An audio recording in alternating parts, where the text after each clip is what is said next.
Είσαι ξαπλωμένος στο σκοτάδι και να το σπάλει. Εκείνη η σκηνή, εκείνη η συζήτηση, εκείνη η ακριβή στιγμή από πριν από 5 χρόνια που έπρεπε να είχες μιλήσει, αλλά δεν είπες τίποτα. Ή εκείνη η φορά που μίλησες και τώρα εύχεσαι να μην το είχες κάνει. Παίζεις στο ταβάνι σαν προβολέας ταινίας που αρνείται να σβήσει. Προσπαθείς να κοιμηθείς. Προσπαθείς να σκεφτείς το αύριο, αλλά το μυαλό σου σε τραβάει πίσω, σε αρπάζει από το λαιμό, σε κάνει να παρακολουθείς το ίδιο λάθος, την ίδια στενοχώρια, την ίδια ταπείνωση ξανά και ξανά. Νιώθεις ακούσια, σαν ένα σφάλμα, σαν μια τιμωρία. Λες στον εαυτό σου, τελείωσε. Δεν έχει σημασία τώρα. Αλλά το σώμα σου δεν το πιστεύει. Η καρδιά σου χτυπάει δυνατά. Το στομάχι σου σφίγγεται. Νιώθεις την ντροπή σαν να συμβαίνει εδώ, σε αυτό το δωμάτιο. Γιατί? Γιατί ο ανθρώπινος εγκέφαλος, η πιο περίπλοκη βιολογική μηχανή που γνωρίζουμε, αφιερώνει τόσο μεγάλο μέρος της δύναμής του στην ανακατασκευή μιας πραγματικότητας που έχει εξαφανιστεί. Γιατί βασανίζουμε τον εαυτό μας με φαντάσματα. Οι περισσότεροι θα σου πούν ότι είναι άλλη το τραύμα. Θα σου πούν να το αφήσεις, σαν να κουβαλάς μια βαριά τσάντα που θα μπορούσες απλά να αφήσεις κάτω. Κάνουν λάθος. Δεν κρατάς την τσάντα. Είσαι μέσα σε αυτήν. Η αλήθεια είναι πολύ πιο σκοτεινή. Ο εγκέφαλός σου δεν είναι κολλημένος στο παρελθόν επειδή είναι κατεστραμμένος. Είναι κολλημένος επειδή είναι γαντζωμένος. Δεν είσαι θύμα των αναμνήσεών σου. Είσαι ένας υποχωρητικός κρατούμενος. Και ο λόγος που δεν μπορείς να απελευθερωθείς είναι ότι ένα μέρος σου, ένα αρχαίγωνο, φοβισμένο μέρος, προτιμά να κρατήσει την κόλαση που ξέρει, παρά να ρισκάρει έναν παράδεισο που δεν ξέρει. Αν έχεις κουραστεί να είσαι ταξιδιώτης του χρόνου μέσα στους δικούς σου εφιάλτες, άκου προσεκτικά. Θα αποσυναρμολογήσουμε το κελί της φυλακής. Θα εξετάσουμε τον μηχανισμό του μυαλού σου, τα χημικά άγκιστρα και τα ψυχολογικά ψεύδη που σε κρατούν αλυσοδεμένο σε μια εκδοχή του εαυτού σου που έχει ήδη φύγει. Δεν πρόκειται για θεραπεία. Πρόκειται για έναν νοητικό εξορκισμό. Ας ξεκινήσουμε με έναν βάναυσο έλεγχο της πραγματικότητας. Ο εγκέφαλος δεν ασχολείται με την ευτυχία σου.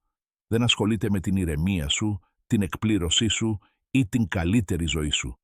Ο εγκέφαλος νοιάζεται για ένα πράγμα, την επιβίωση. Και για μια μηχανή φτιαγμένη για επιβίωση, το πιο επικίνδυνο πράγμα στην ύπαρξη είναι το άγνωστο. Το άγνωστο είναι το μέρος όπου κατοικούν τα αρπακτικά.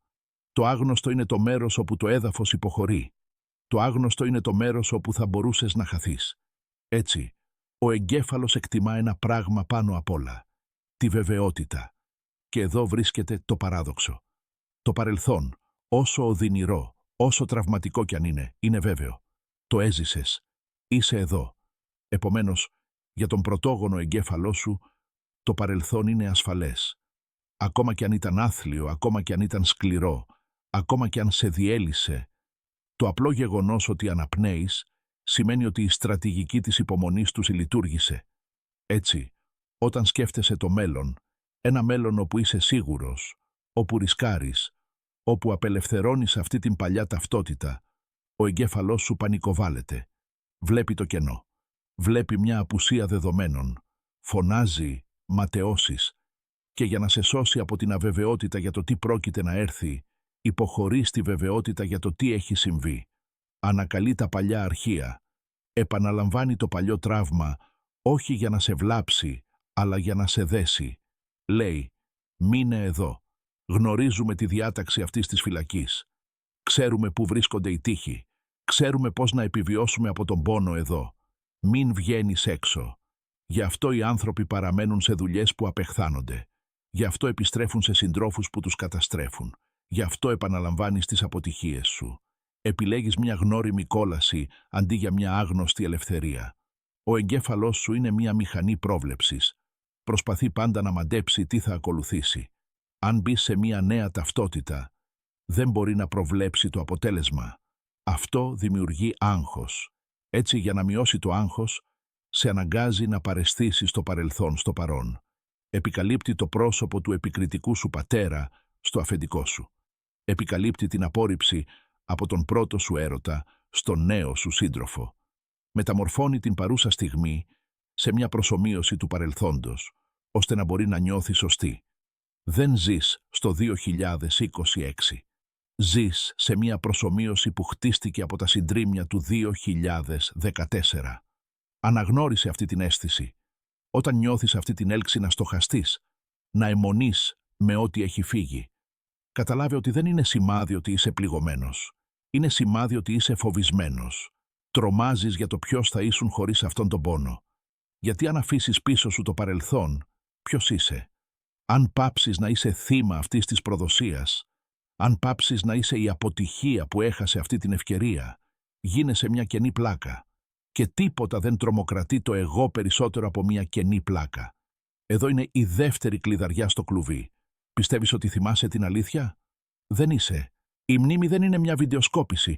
Δεν είναι ένας σκληρός δίσκος όπου αποθηκεύεις αρχεία και τα ανακτάς άθικτα. Η μνήμη είναι μια δημιουργική πράξη. Είναι μια ανακατασκευή. Κάθε φορά που ανακαλείς μια ανάμνηση, δεν την παίρνεις από ένα ράφι. Την ξαναχτίζεις από την αρχή. Είσαι ο σκηνοθέτης, ο μοντέρ και ο ηθοποιός σε ένα έργο που αλλάζει με κάθε παράσταση.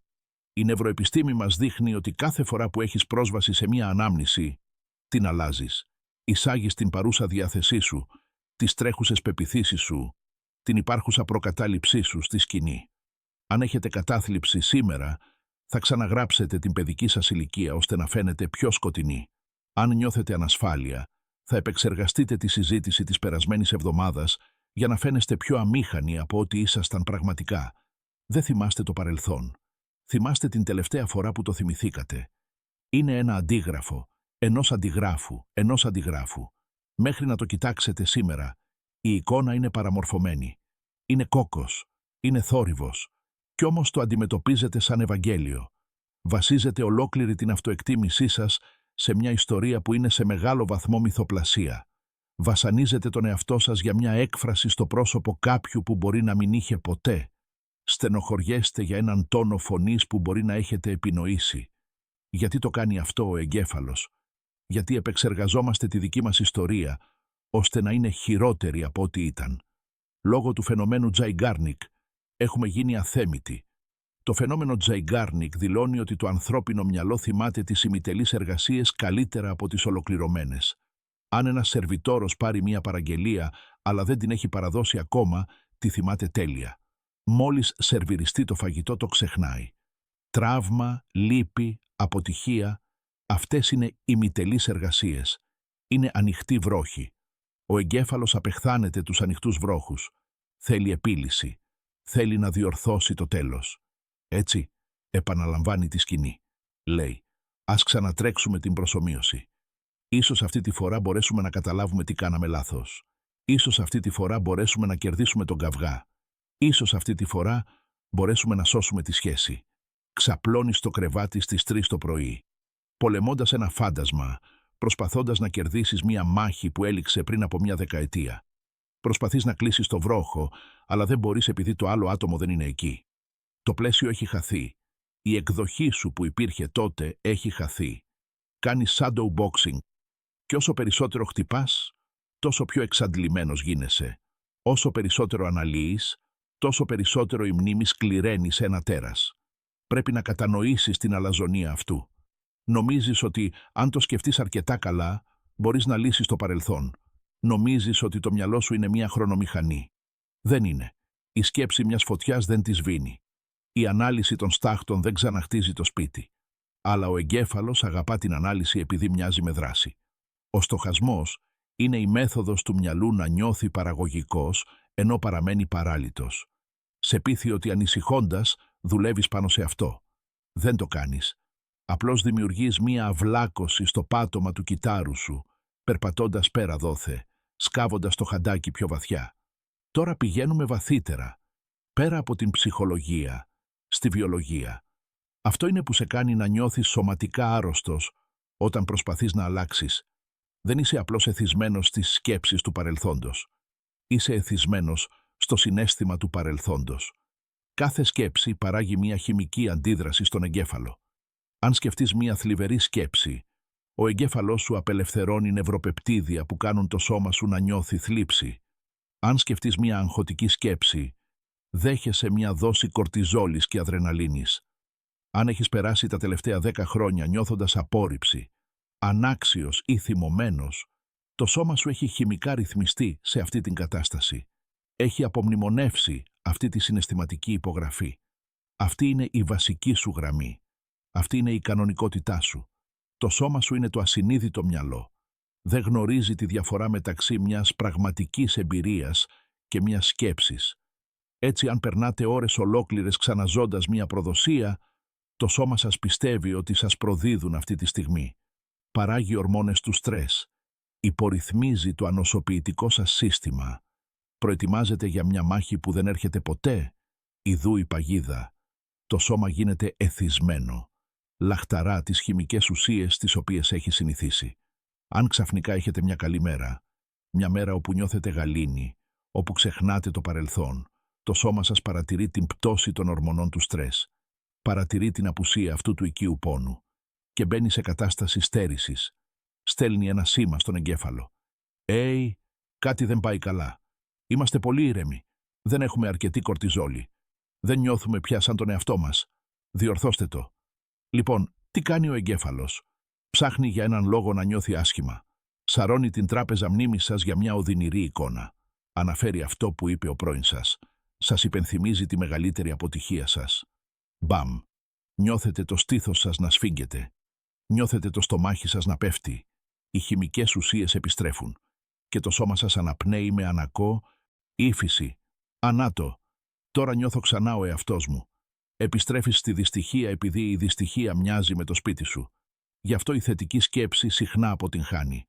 Γι' αυτό η απλή απόφαση να προχωρήσεις δεν λειτουργεί. Καταπολεμάς έναν βιοχημικό εθισμό με μια συνειδητή σκέψη.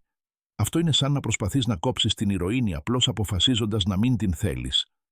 Το σώμα είναι πιο δυνατό από το μυαλό. Μέχρι να σπάσεις τον χημικό εθισμό που προκαλείται από τον δικό σου πόνο, θα τραβιέσαι πάντα πίσω. Θα σαμποτάρεις την ευτυχία επειδή η ευτυχία σου μοιάζει ξένη.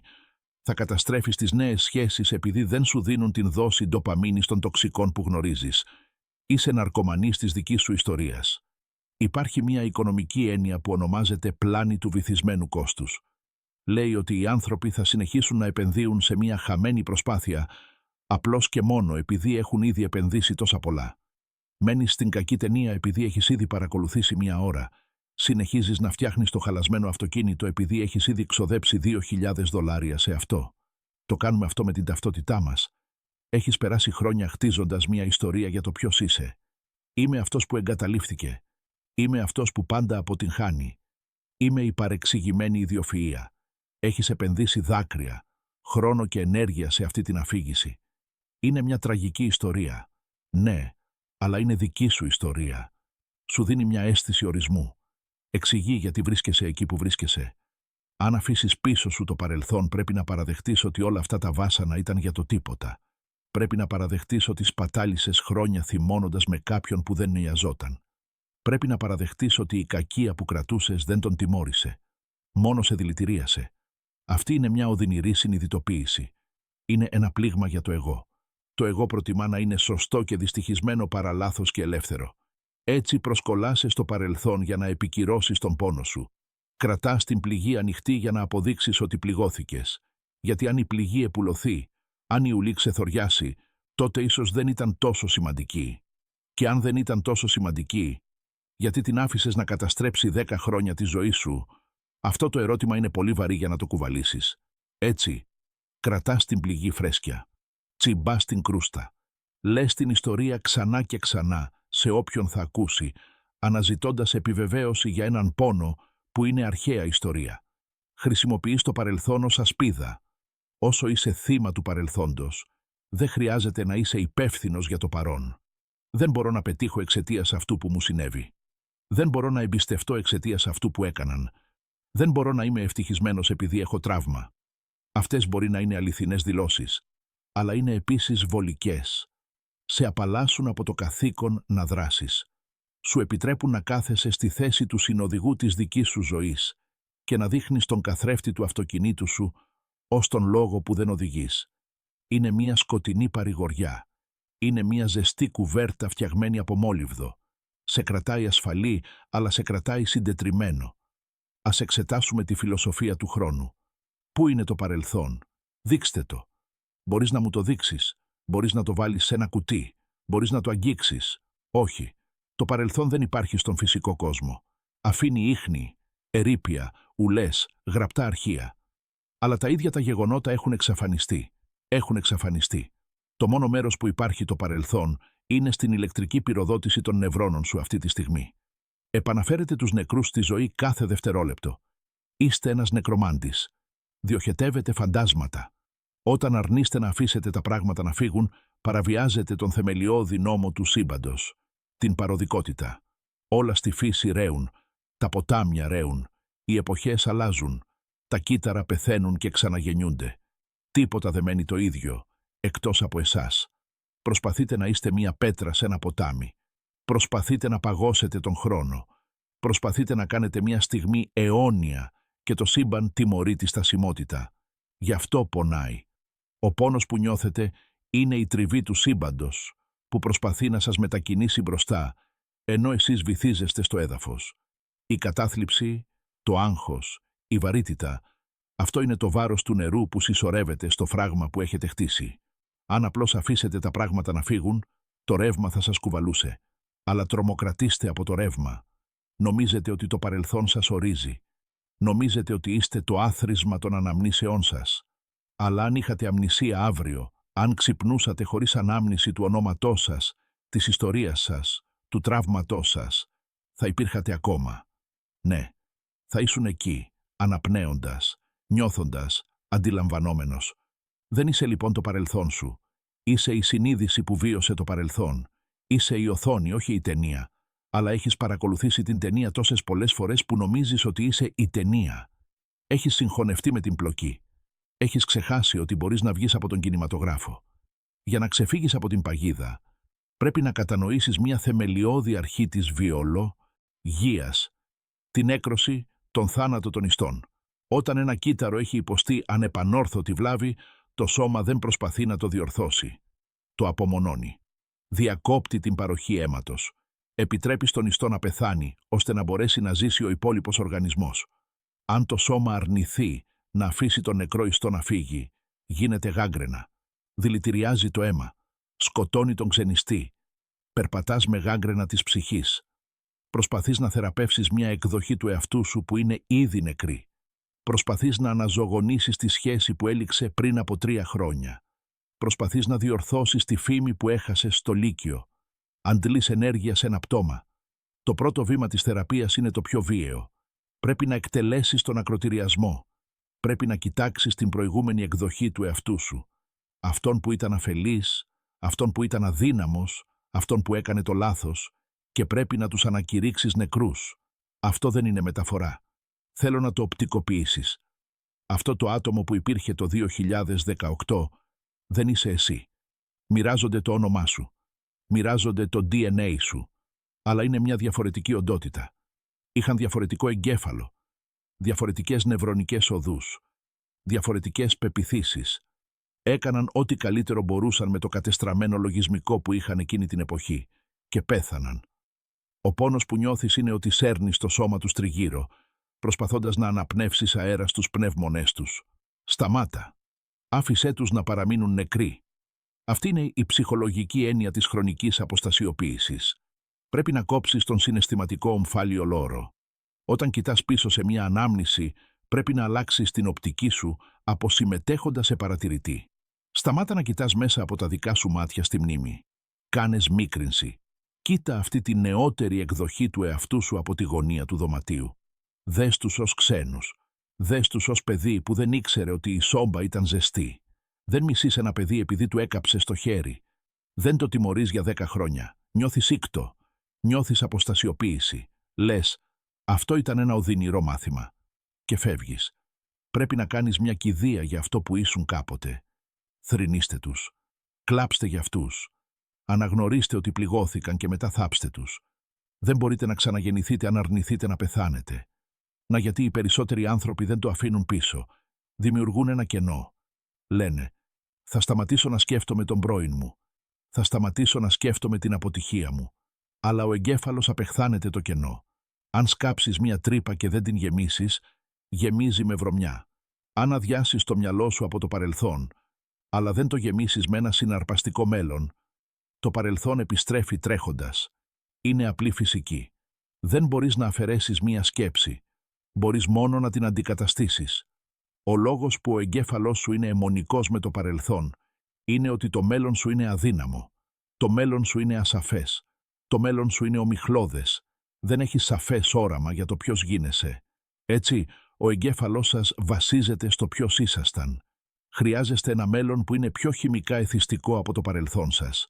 Χρειάζεστε ένα όραμα του εαυτού σας που είναι τόσο απαιτητικό, τόσο συναρπαστικό ή τόσο τρομακτικό. Συνέβη. Γιατί?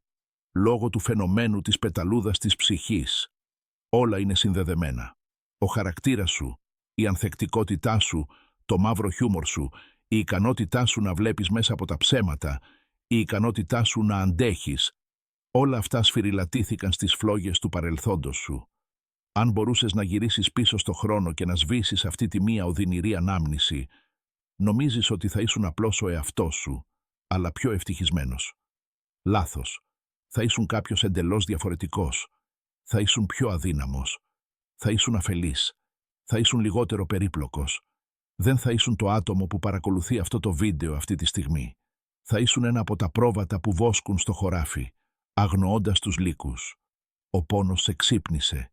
Η προδοσία σε έκανε οξύθυμο. Η αποτυχία σε έκανε ταπεινό. Το να εύχεσαι να φύγει το παρελθόν σου είναι σαν να εύχεσαι την αυτοκτονία σου. Είναι σαν να λες «μακάρι να μην υπήρχα όπως είμαι». Η νοοτροπία του εξωπραγματικού είναι να κοιτάς τα συντρίμμια της ζωής σου και να λες «ωραία, το χρειαζόμουν αυτό.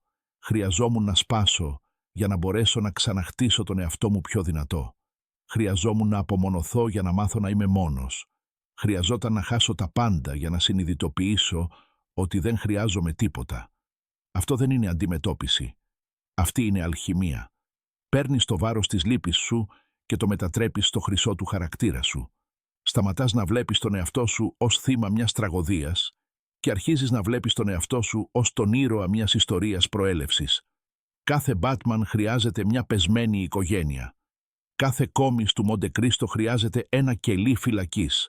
Το παρελθόν σου δεν είναι λάθος. Είναι η εκπαιδευτική σου πορεία. Όταν υιοθετείς το αμόρ φάτι, ο βρόχος σπάει. Γιατί? Επειδή ο εγκέφαλος επαναλαμβάνει μόνο πράγματα που πιστεύει ότι είναι λάθος. Τα επαναλαμβάνει για να τα διορθώσει. Αλλά αν αποφασίσεις ότι το παρελθόν ήταν σωστό, ότι ήταν απαραίτητο, ότι ήταν το τίμημα της παραδοχής για τη σοφία που έχεις τώρα, ο εγκέφαλος σταματά να προσπαθεί να το διορθώσει. Σημειώνει το αρχείο ως επιλυμμένο. Λέει δεν χάσαμε. Μάθαμε. Εντάξει, προχωράμε». Και η σιωπή επιστρέφει. Η φιλοσοφία είναι ο χάρτης. Η ψυχολογία είναι η πυξίδα.